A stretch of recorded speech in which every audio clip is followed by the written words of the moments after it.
All right, folks, we have some really exciting news coming in exactly 2 weeks because Case, on October 24th, we're seeing the return of an icon. Yeah, this is the return of the Scout. And what's cool about this reveal date and a fun bit of trivia is that when this new Scout gets revealed, it's going to be 44 years to the week that the last Scout 2 rolled off the production line. Absolutely, and in this video, we're talking about what we know about the new upcoming Scout four-wheel drive off-road vehicle, and we're also going to talk about what we think it's going to be like. So let's do a quick refresher to folks that weren't around in the 70s.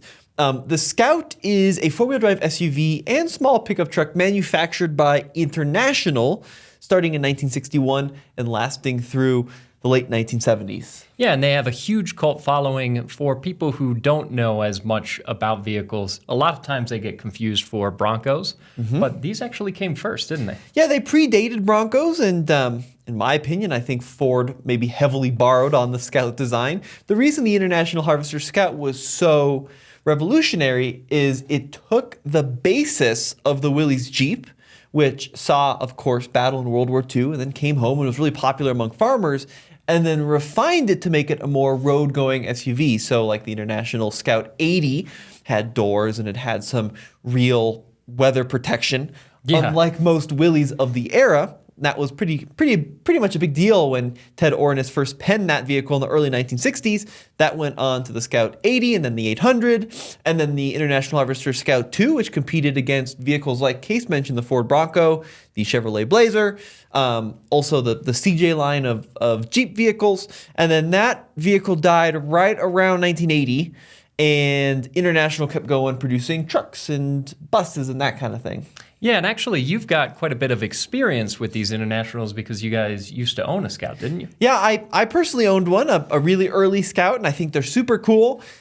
Case mentioned how there's a cult following, and that's absolutely true. The problem is they've been out of production for 44 years. Yeah. So it's been a while since the last one has been produced, so they're definitely getting older, and there's a lot of people doing LS swaps and Coyote swaps and that kind of thing to replace the original binder engines, as international people call them. Now, the Scout brand is coming back, not under the International name, but it's actually going to be a subsidiary of the Volkswagen Group. And we've actually been pretty involved with Scout since the genesis of this new program. They've been working with us pretty closely, and Zach, actually our producer, flew out and did a road trip with them to their groundbreaking ceremony on their new factory, which is here in the US.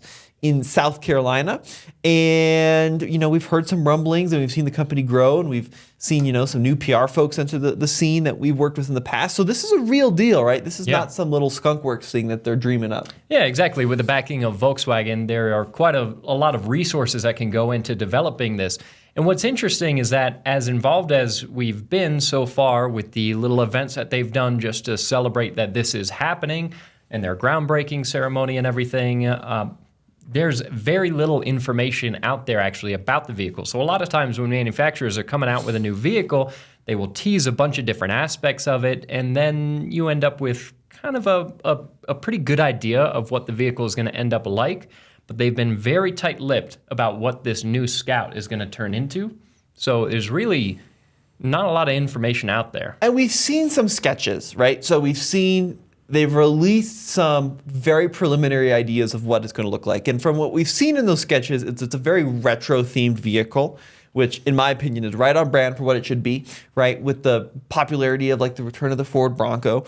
People love the retro 60s look. And International, or I should say Scout, does have that history that they can tap into, which is super smart that they're going that direction.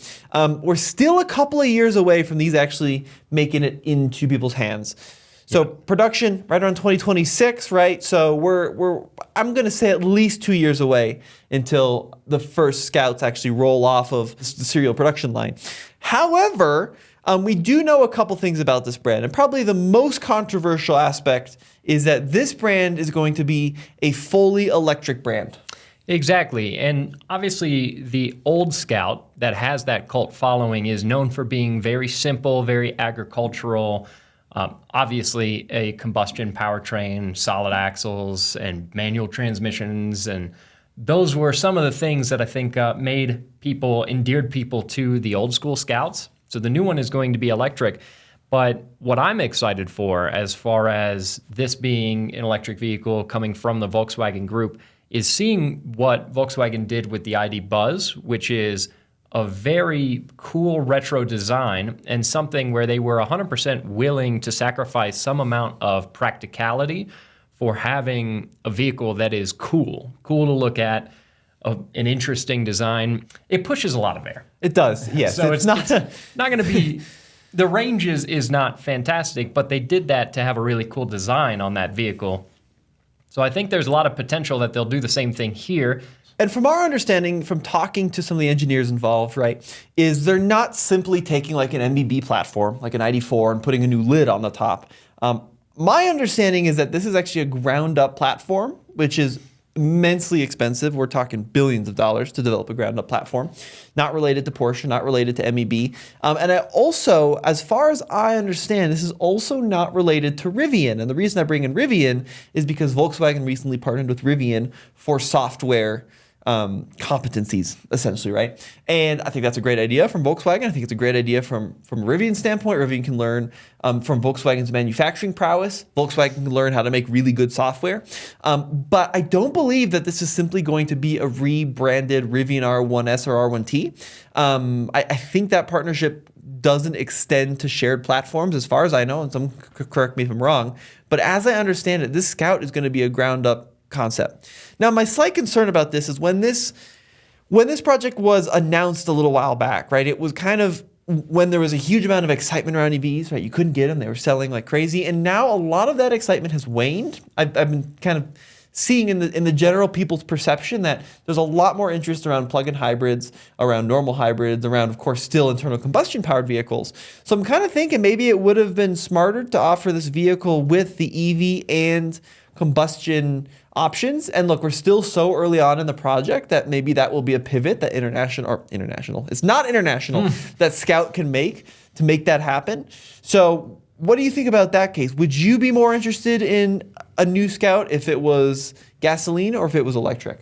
I mean, it's an interesting point because there are definitely some companies that are backing away from the electrification that they were initially pretty committed to. So if you look at Ineos, they had the Fusilier that seemed like a concept that was pretty far along. Yeah. And now they've stepped away from that because they feel like the interest in something electrified has waned.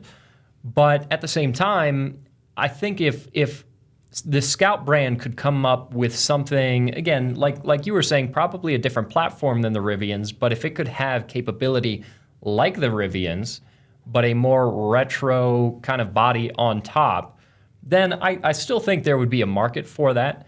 But at the same time, would I be more interested in something that's more of a Wrangler or Bronco competitor that is more of a combustion platform? Probably. Yeah, you would be more excited for the gas engine?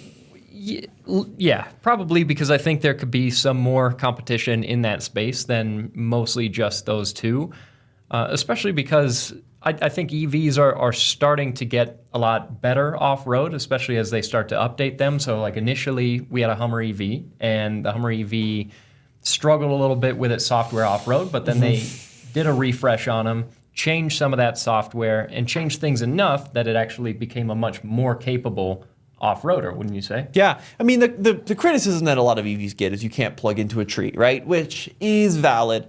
The response to that is most folks that I've met on the trail are not out on an 8,000-mile expedition through the boonies, right? Like most folks in the US will go out for an afternoon or for a day.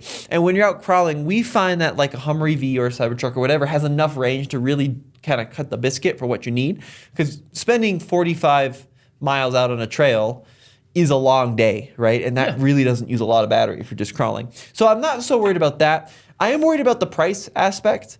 I think one of the cool things about this, the original Scouts is they were pretty affordable vehicles, right? They were right in line with the Chevy Blazers and the CJ5s and 7s of the world.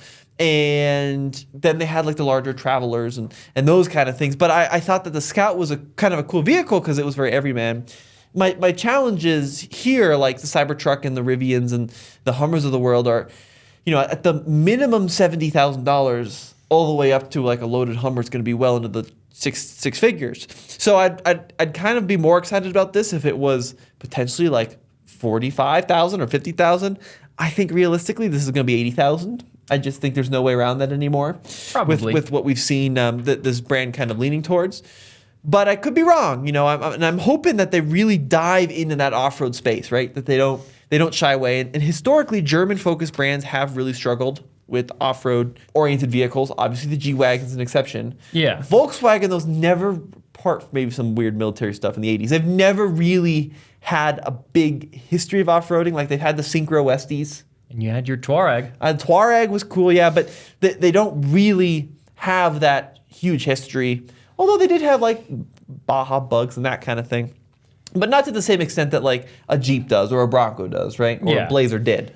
I mean, for me, I'm expecting this to be an affordable vehicle is in my mind not really an aspect of You don't think it's going to be affordable? No, I don't think that there's much hope in crossing your fingers for this being something that's going to be in the $40,000 range and something that's really, really cool. So I'm hoping that it'll at least be really cool and that they've really leaned into retro styling like they did with the ID Buzz and make it a reasonably capable thing. I mean, if it could go most of the places that Rivian or an updated Hummer EV or the Cybertruck could go, then I think that would be a really badass vehicle, something that I would love to get here at the office and test. You know, I think that EVs maybe still have a little ways to go to be able to catch up to what a Bronco or Wrangler Rubicon can do off-road. Yeah. But if they can make that Scout as capable as any of the EVs out there and really stay true to what that brand was, then that, in my mind, would be really cool. And then we could, for guys like us, wait out the depreciation. There you go, and then maybe get our hands on them.